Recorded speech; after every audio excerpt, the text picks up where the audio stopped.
Les vraies voix Sud Radio, le coup de projecteur des vraies voix. Comment combler 154 milliards d'euros de déficit? C'est un événement exceptionnel qui est lié à des recettes fiscales bien moins élevées que ce que nous attendions. Ces mauvais résultats, ce sont les vôtres.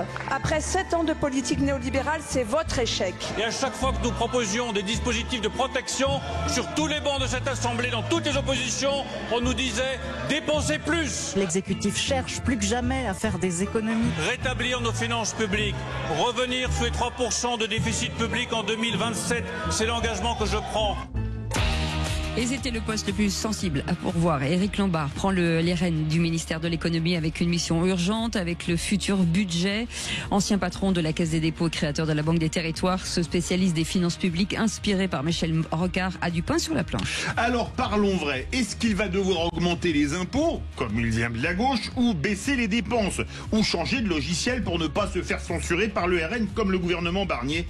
Et à cette question, l'ancien président de la Caisse des dépôts à Bercy, c'est pour vous un cache-misère à 67%, une bonne idée à 16%, et vous êtes 17% sans opinion.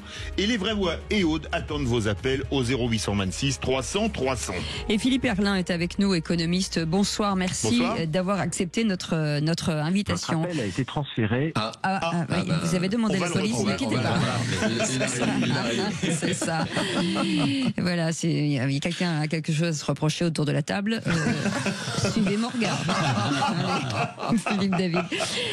Nouveau ministre de l'économie et des finances, Bernard Cohen-Haddad, finalement, ça fait du bien peut-être d'avoir des ministres qui ont l'habitude, mais de grands experts. Oui, d'avoir des ministres de la société civile, c'est toujours positif. Ça peut avoir un effet pacificateur et de se dégager de ce qu'on appelle le régime des partis. Éric Lombard est un grand patron public, un grand patron privé. C'est un homme qui a une éthique. Il a réussi au groupe Caisse des dépôts. Il a réussi aussi à Generali. Il a réussi dans ses différents mandats. Maintenant, les marges sont très faibles et on verra comment faire en sorte de réussir la quadrature du cercle. Effectivement, c'est un profil qui est très intéressant. Et moi, ce que je vois quand même, c'est que évidemment, les marges de manœuvre sont faibles, mais en revanche, il y a quelque chose sur lequel on peut vraiment être clair et sérieux.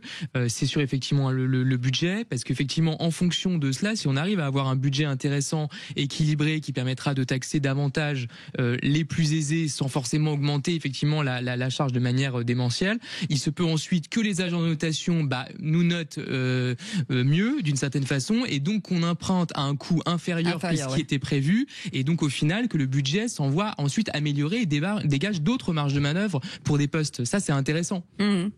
Oui, écoutez, pour embrayer sur les excellentes analyses de mes camarades, c'est toujours difficile de se prononcer parce que, si vous voulez, à moins d'être un ultra expert du sujet, c'est quand même compliqué. En tout cas, on regarde le CV pour l'instant. On regarde le CV. Le problème, c'est que justement, on nous présente. Je me rappelle de ce monsieur, vous savez, qui avait repris Casino. Là, c'est un type qui avait fait l'ENA. Jean-Charles Naouri. Voilà. On disait, mais c'est un génie. Le mec, il est trop fort. Et il a flingué la boîte, quoi. Je veux dire, les gens de Casino aujourd'hui, ils ont plus de boulot, mais c'est quand même une réalité, quoi. Parce que le type, il a pas su faire, quoi. Et donc, si vous voulez, moi, je suis comme vous, je suis assez admiratif, très respectueux du CV de ce monsieur.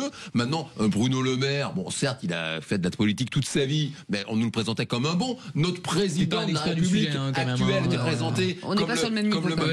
Notre président de la République actuelle était présenté comme le Mozart de la finance.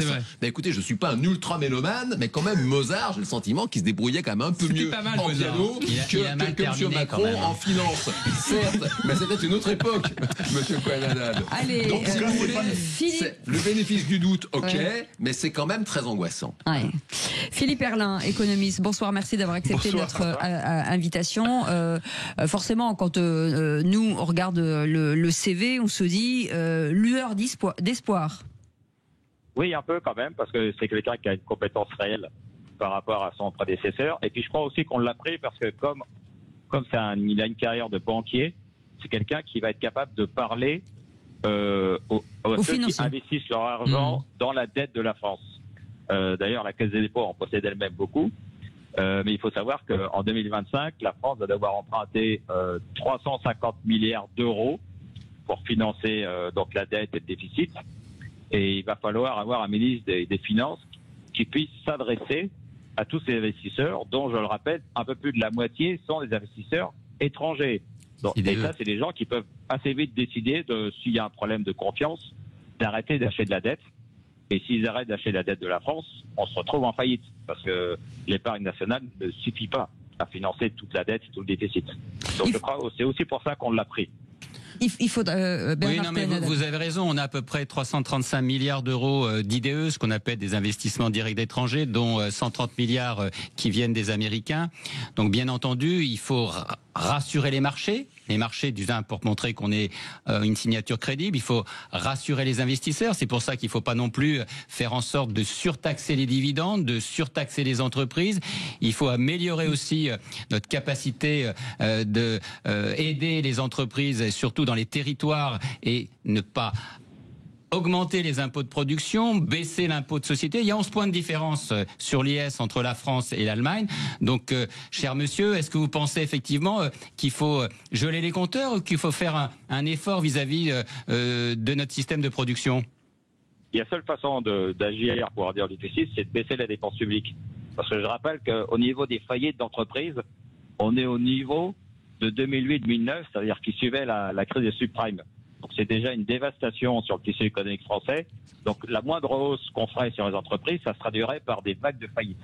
Donc il ne faut surtout pas toucher. Et j'ai noté avec satisfaction que François Bayrou, hier, dans son interview, a dit qu'il ne voulait pas augmenter les impôts sur les entreprises. Il voulait même supprimer la taxe sur les bénéfices des grands groupes qui avaient été mis en place par le gouvernement Barnier. Donc ça, c'est une bonne chose.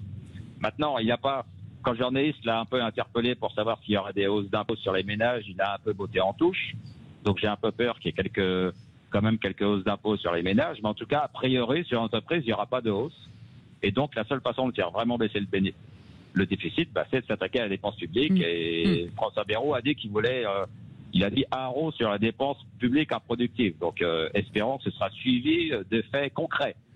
Alors, oui, pardon, quand j'entends ça, vraiment, j'en ai froid dans le dos, parce que si vous voulez, la dépense publique, on n'arrivera pas à la baisser. C'est pas vrai. Il y a quelque chose d'incompressible. Donc, si vous voulez, ça vraiment, il y a dépense publique et dépense publique. C'est un vœu pieux qui n'arrivera pas. Quant à la taxation peut-être des ménages au bénéfice des entreprises, pardon pour la porte ouverte, mais enfin, ça donne le sentiment que ce sont quand même toujours les mêmes qui payent, sans mettre un couteau entre les dents et brandir un drapeau rouge. Je laisse Tom Conan s'en charger.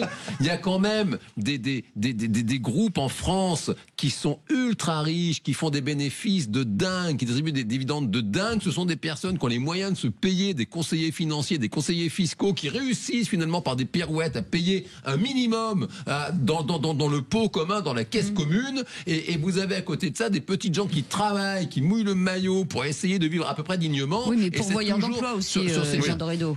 Ouais, c'est pas vrai. C'est pas vrai. Justement, tous ces cadeaux fiscaux énormes qui sont faits aux entreprises, c'est pas vrai. Les entreprises, elles ne créent pas d'emplois à l'arrivée. Non, ça c'est bidon. Non, vous pouvez pas dire ça. Vive la France, ne changez rien. Alors vous savez quoi ? Ne changez rien. Écoutez très bien. On va écouter Philippe Erlin, on donne la parole à Tom Conan.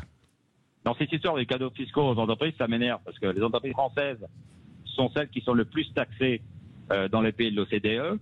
Donc, l'État fait de temps en temps, il tape un peu moins fort sur la tête des entreprises. Et les gauchistes disent que ce sont des cadeaux fiscaux. C'est faux. C'est simplement qu'ils tapent moins fort. Mais de toute façon, même avec les soi-disant cadeaux fiscaux, les entreprises françaises paient trop d'impôts et de charges. Donc, il ne faut absolument pas augmenter les taxes qui pèsent sur les entreprises. Et celles qui gagnent beaucoup d'argent, comme vous le disiez, ce sont les CAC 40 qui font en fait 90% de leur chiffre d'affaires à l'étranger. Donc, on doit plutôt être content. On doit plutôt être content de les avoir plutôt que d'être exilés à Amsterdam ou à Londres et payer les impôts là-bas. Voilà. Donc moi, je dis qu'il ne faut pas toucher aux entreprises et il ne faut pas non plus toucher aux ménages parce que au niveau du pouvoir d'achat, c'est extrêmement tendu, c'est extrêmement difficile pour tout le monde. Donc, il ne faut surtout pas augmenter les impôts sur les ménages. Donc, il ne faut aucune hausse d'impôts. Il faut bien aller chercher l'argent quelque part. Où est-ce qu'on prend l'argent ? Il faut baisser. Alors, quand vous dites qu'on ne peut pas toucher aux dépenses publiques, c'est faux. La France est le seul pays qui n'a jamais réussi à baisser la dépense publique. Mais tous les autres pays ont réussi à le faire, que ce soit l'Allemagne, que ce soit la Suède dans les années 90, le Canada aussi dans les années 90.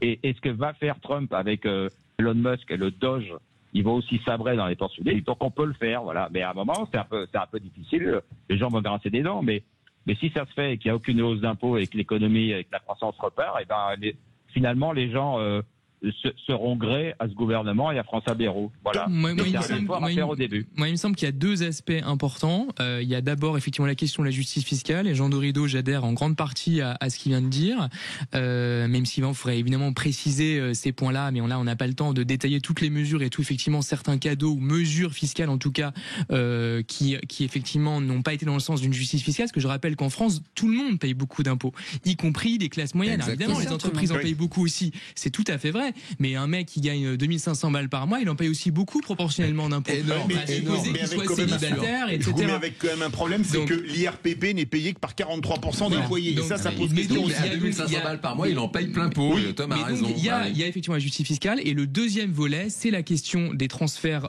intergénérationnels. Vous savez que le poids des retraites est énorme. C'est à peu près 50%, je crois, du poids des dépenses publiques, du poids de la dette. Je sais plus exactement, mais c'est de l'ordre de la moitié. La moitié de l'augmentation de la dette est due aux retraites. Exactement, voilà. Donc c'est un poids qui est considérable, et donc effectivement à un moment donné il y a aussi un effort qui doit être réparti entre les générations. Il n'est pas normal que ce soit les nouvelles cordes qui se tapent tout le poids de l'effort, et que les autres qui effectivement ont bien le droit de profiter de leur retraite, je suis premier à le dire, mais doivent aussi contribuer à leur hauteur. C'est normal que cet effort soit partagé, et d'ailleurs une grande partie, beaucoup de retraités sont tout à fait d'accord là-dessus. Moi j'ai discuté avec pas mal d'entre eux qui disaient nous on n'est pas forcément opposés au fait qu'il n'y ait pas de revalorisation au 1er janvier comme ça a été déjà évoqué. Donc ça je pense que c'est deux points sur lesquels on peut jouer. Philippe Erlin. Oui, pour les retraites, moi je considère une façon de bien s'en sortir, de façon à ne pas augmenter, même à diminuer les charges de retraite qui pèsent sur les salaires et à augmenter les retraites des retraités, ce serait alors de briser un tabou français que personne n'ose faire, mais bon, je mets l'épée dans le plat. Il faut ouvrir la porte, au moins de façon optionnelle, à la capitalisation. Bien sûr. Tout à l'heure, vous disiez justement que les entreprises du CAC 40 font beaucoup de bénéfices. Tant mieux, profitons-en et permettons aux salariés d'investir une partie de leur cotisation sociale dans les actions d'entreprises françaises qui marchent bien. Et ça permettra d'augmenter leurs revenus lorsqu'ils seront à la retraite, sans avoir besoin d'augmenter les charges de retraite sur les salaires. Voilà, c'est une bonne solution. Mais ça, il y avait une loi qui avait été faite de mémoire en 1997, début 97, c'est la loi Thomas, qui avait été abrogée immédiatement par Jospin, parce que c'est le tabou absolu, la capitalisation, Philippe Erlin, notamment à gauche. Voilà, malheureusement, mais même à droite, quasiment personne n'en parlait. Donc, à LR, ils n'en parlent pas. Donc, c'est vraiment tragique. Ce serait une façon de sortir et d'apporter de l'argent qui financerait toute l'économie. Donc ça, ce serait une bonne chose. Il faut aussi, je ne sais pas ce que vous en pensez, mieux orienter la direction de l'épargne qui est stérile aujourd'hui vers le financement des entreprises. Ayons le courage de défiscaliser l'orientation de l'épargne comme c'était avant à travers le dispositif ISF-PME ou IFI-PME dans le capital des entreprises. Beaucoup de nos entreprises recherchent des capitaux, recherchent des investisseurs. Aidons les Français qui veulent aider les entreprises de proximité ou tout simplement qui veulent aider des medtech, des start-up ou, comment dirais-je, des fintech, d'avoir des capitaux qui viennent de cette épargne qui aujourd'hui est stérile et qui ne va pas nourrir l'économie. Qu'est-ce que vous en pensez, Philippe Erlin? Absolument. Mais une grande partie de l'épargne des Français est stérile. Pourquoi? Parce qu'elle sert à financer la dette de l'État. Une grande partie de l'assurance vie est investie dans la dette de l'État. Une grande partie des livrets bancaires type livret A est investie dans la dette de l'État. Et ça, c'est de l'investissement qui sert à rien parce que c'est financer le déficit de l'État. Voilà. Il faudrait même que tout cet argent puisse s'investir dans l'économie, par exemple dans la construction de centrales nucléaires, dans le financement des PME, dans la tech, etc. Il faudrait évidemment inciter les gens à mettre leur argent dans des supports comme ça plutôt que la situation actuelle où l'essentiel est investi dans la dette de l'État. Donc ça ne profite pas à la croissance et à l'économie. Mais est-ce que les Français sont ouverts à ça?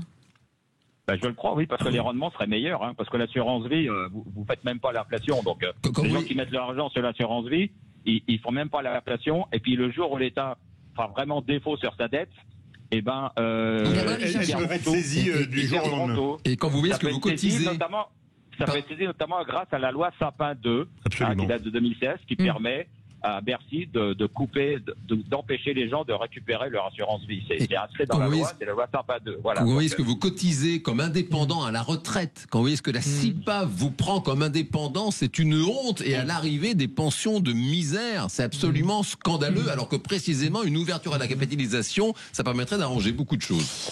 Merci beaucoup, en tout cas, d'avoir accepté notre invitation, Philippe Erlin, économiste. Merci à vous et on vous joyeux souhaite Noël. des très belles fêtes de de fin d'année. Merci beaucoup. Et on va remercier bien entendu Tom Conan qui était avec nous. Merci à artiste, essayiste, Jean Dorido, docteur en psychologie, Bernard Cohen-Haddad, président de la CPME Paris et du Cercle Étienne Marcel. Ce fut une joie de passer ce début de réveillon. Même avec Philippe David. Bon réveillon. Philippe qui? Excellent. C'est pas qui est cette personne.